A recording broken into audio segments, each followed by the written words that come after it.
சுதந்திர போராட்ட தியாகி கப்பலோட்டிய தமிழன் வ.உ.சி. சிதம்பரம் 153வது பிறந்தநாள் நிகழ்வு புதுக்கோட்டையில் நடைபெற்றது.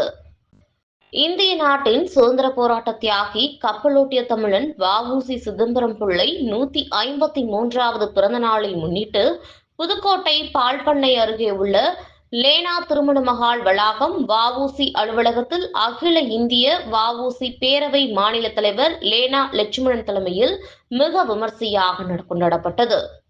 மலர்களால் அலங்கரிக்கப்பட்ட வ.உ.சி. உருவப்படத்திற்கு முன்பு அகில இந்திய வ.உ.சி. பேரவையின் அடையாள கொடியினை புதுக்கோட்டை சட்டமன்ற உறுப்பினர் மருத்துவர் வை. முத்துராஜா சிறப்பு அழைப்பாளராக கலந்து கொண்டு ஏற்றி வைத்து வ.உ.சி.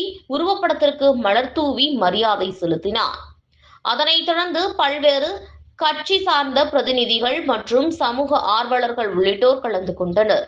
அகில இந்திய வ.உ.சி. பேரவை நிர்வாகிகள் ராஜேந்திரன், நிலா, மணியன், சிவா, முத்துரமலிங்கம், பெரியசாமி, சுப்பையா உள்ளிட்டோர் கலந்து கொண்டு உருவப்படத்திற்கு மலர் தூவி மரியாதை செலுத்தினார்கள். நிகழ்வில் கலந்து கொண்டவர்களுக்கு இனிப்புகள் வழங்கினார்கள் என்பது குறிப்பிடத்தக்கது. மாநில தலைவர் நிகழ்வு